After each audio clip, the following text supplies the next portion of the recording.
No wonder, Putin has zeroed in on two of Ukraine's greatest successes and strengths. And I think he thinks that he can fool Team Trump on this because Trump's advisors they do not have clarity on this picture. I think Trump's advisors are acting quite sloppily, and I hope that Trump is able to remedy that soon because the stakes are very high here. Before we continue, we invite you to follow our channel, the only American show reporting live from Ukraine every day. Good evening from Kyiv, Ukraine. This is Joe Lindsley, American, and we are going to now take a quick look at the readout of the Trump-Putin call as provided by the White House. But before we do that, very important to note, here in Kyiv, just about an hour after that call ended, the air raid alarms began to wail here and in other cities throughout Ukraine. And in the past 30 minutes, the Russians have launched a drone attack here upon Kyiv city. We could hear the air defense recently. And this is notable because usually such attacks are later in the night. Everyone here is thinking, well, this clearly seems timed with the conclusion of that phone call. And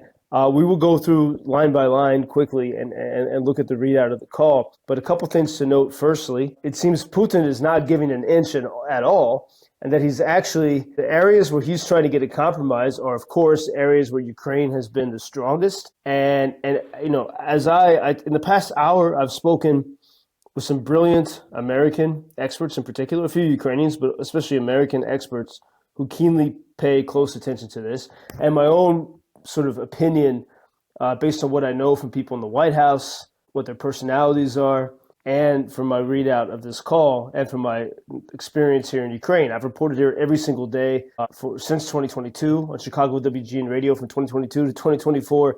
Never took a day off, Monday through Friday. And my sense is that Trump's advisors have not properly prepared him for this at all. And there's all kinds of reasons that can go into that. We can discuss that later. But I do think Trump is facing this with goodwill, but he is not prepared going into these conversations with Putin. And that seems quite evident from the readout and the stories we're hearing about his conversation with Putin today. And I think that one of the main things is that Trump's team is keenly unaware of Ukraine's strengths and abilities. And the Ukraine of which Trump speaks is a Ukraine that was continually restricted by Joe Biden and Jake Sullivan, by the White House policies these past 3 years. And so the only Ukraine they see is the one that couldn't win, but they're missing the fact that Ukraine was held back by these restrictive policies, and even that Europe was restricted from helping Ukraine by Joe Biden. And somehow that key nuance has been lost by Trump's advisors, by the people whispering into Trump's ear. And so hopefully now there might be a chance to say, the stakes are high here. Why don't you dig deeper? Maybe even send a crack team of people here to understand the reality in Ukraine. And because indeed, in this readout of the call, Putin is demanding, the things he's demanding might sound reasonable unless you know the reality here in Ukraine. And you see the things he is demanding are the very things that would break Ukraine and achieve the goals that Putin set out to achieve, namely conquering this country in 2022. So let's take a look at this. Putin is not giving up an inch at all. He's demanding the cessation of Western involvement is pretty clear. And again, Putin kept Trump waiting. It's just total disrespect. Not only now he's attacking Kyiv at this moment, but it's just total disrespect for the American president. Just remember back to that Oval Office exchange. We can disagree about. From my personal opinion, I think I know that Zelensky's team was not well prepared for that call. Pretty confident in that for that meeting.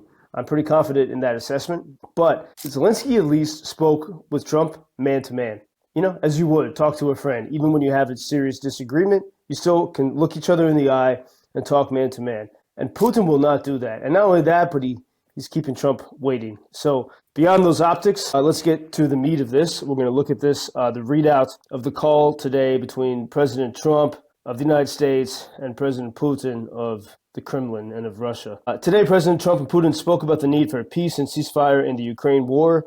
Obviously, this has all been my issue with media and many reports. You call it the Ukraine war. It sounds like a civil war. This might seem like a minor quibble, but it's not a civil war. It's Russia's war in Ukraine, and I think it would be nice if the Americans sort of insisted on that type of language. And then you have this sort of equating of both sides. The blood and treasure that both Ukraine and Russia have been spending in this war would be better spent on the needs of their people. I didn't expect anything better in this from such a statement, but I think the only best thing that Ukraine can do now is spend money on the war for the needs of its people. Otherwise, the people will be subjugated or killed. So important to make sure we keep that in mind. But surely Ukrainians, as I know, would rather be innovating, would rather be helping SpaceX, for example, build rockets, which they're perfectly capable of doing, rather than having to shoot down the rockets that are falling upon their soil. Next, the second paragraph of this readout is really sort of Trump's idea.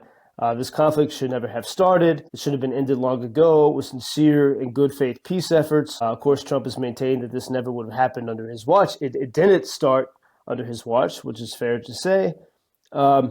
And then this part, which to me is quite disturbing. The readout says the leaders, meaning Trump and Zelensky, agreed that the movement to peace will begin with an energy and infrastructure ceasefire. Okay. Today, and actually the past week, we had some snow the past couple of days, but it is definitely springtime in Kyiv. And everyone predicted that this was going to be the darkest, most medieval winter that Kyiv and Ukraine ever had, because Russia was going to pound Ukrainian infrastructure. And Ukrainians, people adapted. I mean, the first winter of the war, we were living in darkness. I was here every day of it, every night of it. We were living in darkness. We were living by candlelight. People were getting sick because it was cold. You don't have heat. But people survived. By the second winter, everyone had a generator. The soundtrack of Ukrainian cities was the buzz and the hum of the generators. And then this third winter, we have had electricity all winter. It's a huge success story. It doesn't become a headline because the absence of a problem is so, it doesn't make for always an exciting headline. But Ukrainian infrastructure has held up thanks to assistance from the US, but especially from Europe, has held up. And I think to the amazing Ukrainian electricians and scientists and others who've patched up the system and kept things going. But we can call this the end of Russia's third annual failed winter energy offensive. And so for right now to say that there needs to be a ceasefire on energy infrastructure, it doesn't make sense because Russia wants to attack the energy in the winter when it makes more of a difference. They wanted to freeze Ukrainians out, and it didn't work. But now Russia doesn't, at least until next winter, Russia has no incentive really to be attacking the energy grid in the same way. So it's a very false idea that this should be attacked, but it's even more pernicious because one of the few things that Ukraine can do, no matter how Washington tries to restrict Ukraine, and in fact, the more that Washington tries to restrict Ukraine, the one big thing Ukraine can do is hit Russian oil refineries, for example, with drones that Ukrainians make here. They don't come from abroad, so Washington cannot restrict Ukraine. And we saw this especially when Trump pulled the intel and support for Ukraine for a few days. Ukrainians went wild, sending drones to attack Russian energy infrastructure, especially Russian oil refineries. So this is actually, it's David versus Goliath.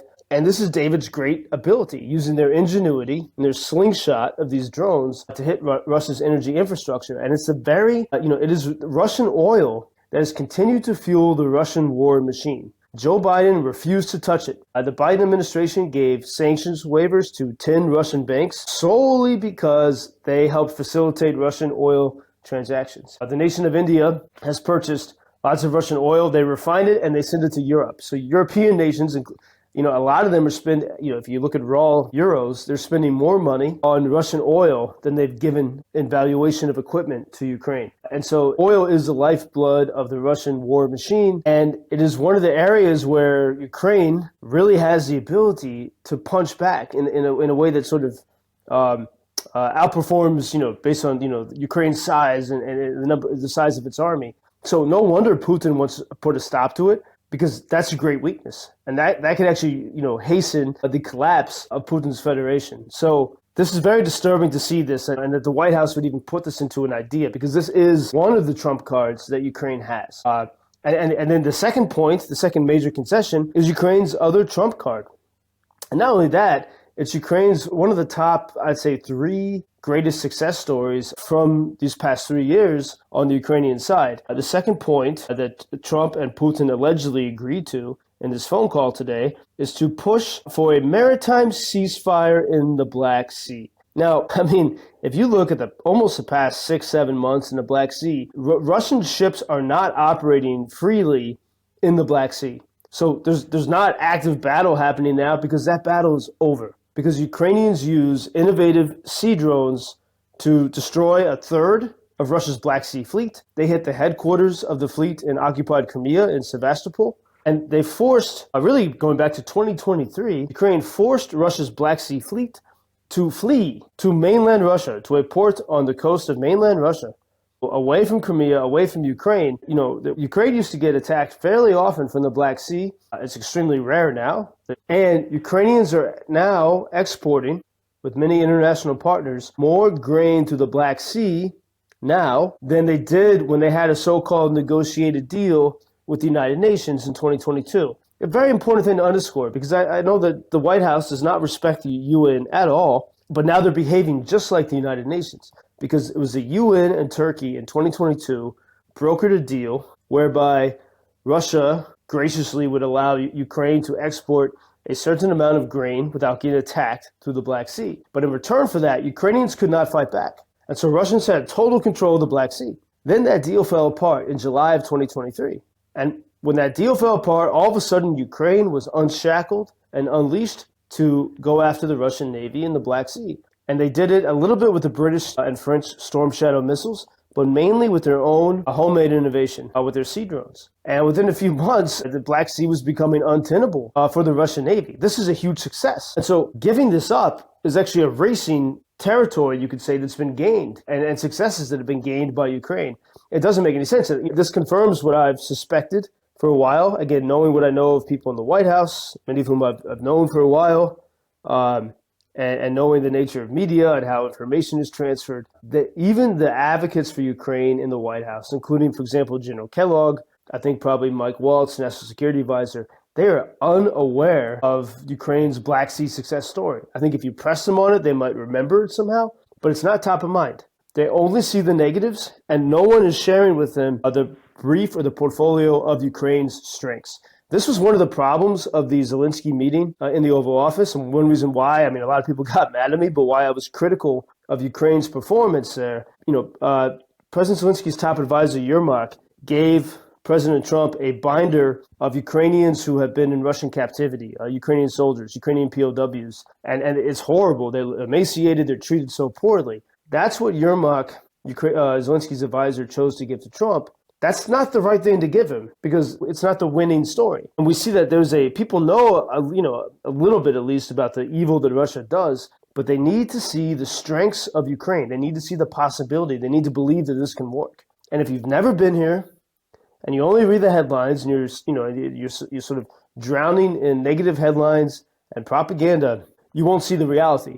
And so it's very important that Ukraine gets very loud about what it has achieved. And because of those failures to communicate Ukraine's strengths is precisely why we see what we see in this call today. I really think Trump's advisors are unaware of Ukraine's strengths in the Black Sea and how ridiculous it is. The Black Sea is calm now, almost free. It's quite difficult for Russian ships and subs to sail freely there because of what Ukraine has achieved. And do you really want to erase that? And no wonder, Putin has zeroed in on two of Ukraine's greatest successes and strengths: Ukraine's ability to hit Russian energy infrastructure that fuels the Russian war machine. And this is very different from what Russia does to Ukrainian cities. Ukraine's not putting civilians out of power. They're going for the jugular on the oil infrastructure. And two, with the Black Sea. That's one of Ukraine's absolutely amazing, brilliant military success stories. Without a navy, using only drones, they've been able to destroy